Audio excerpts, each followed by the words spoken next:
their funding requirement lang hinihingi nila eh. For that, which we did naman. Naglagay tayo sa na part nga naman kayong 7. What if yung mga ibang elder veteran senator would reach or with parang ano may dalawa?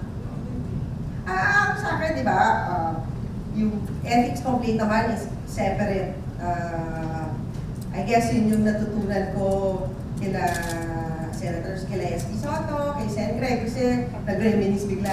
Nung pumasok kasi ako ng 2013, sila yung naging parang mentor ko pagpasok. And lagi nila sabi na parang, at the end of the day, dapat we should always protect the institution, diba? But sa akin, if that will, lessen the tension as an institution, kaya ko naman makipagtrabaho kay Senator Alan. But, dapat walang connect dun sa final nating ethics complaint. But whether may mga bill siya na sa tingin naman natin, dapat supportahan, I am more than willing to support that. Ma'am, would you be, do you think it's better if Senate President Escudero will letter and say ceasefire? Ayoko pang pamunahan si Senate President Escudero.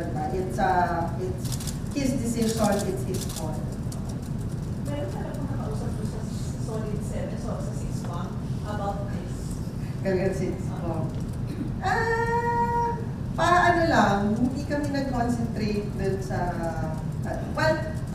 narinig ko din, nabasa ko din naman yung statement ni Senator Gatchalian, and we welcome that statement kasi in a way, parang on his part, he's trying to, tone down the tension. Di ba yung 10 billion apparently, dahil ni Senator May, hindi daw kasali yung case doon. But yung 10 billion, ito na yung parang uniform na standard design. Hindi ko din alam din kasi siguro sa hearing niya baka magandang i-establish yung kung ano ba yung gusto na mangyari dun sa hearing. Pero kung isa yung 10 billion sa phase 3, galing sa proposal ng Philippines. If I remember it correctly, di ba parang may letter sila 7 nga lang yung hindi. Di ba 7? Yung pinakita ng sulat. Sa ethics complaint, bigay level kasi compare ng team kung online. Pero yung sa inyo, ano yung Sabi ko, ayaw ko pangunahan si Senator Tolentino. As chairperson, ayaw kong diktahan siya. But I am sure he's a lawyer, he's a fair person, and umaasa tayo na he will conduct a very fair hearing pagdating dun sa ethics complaint. pero kung mag-apologize si Senator Alan, sinabi niya like, do this. Sabi ko, depende dun sa apology.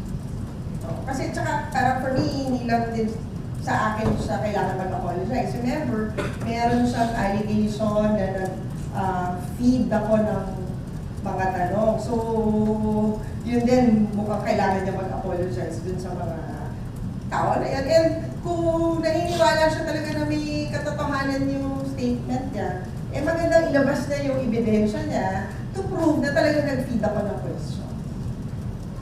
Yung frame ba na pinaulit-ulit na inilis yung pangalan mo doon sa 852 days na delay yung project.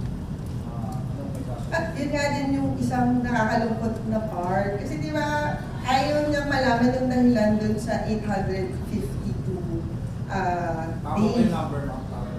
Hindi ko din nga alam kung tama yung number na because remember sa construction industry, may way din sila of computing yung delay. I think yung term is slippage. So, hindi naman yun yung natanong niya yun yung sa construction, mas yun yung ginagamit nilang term yung slippage more than I think the number of days.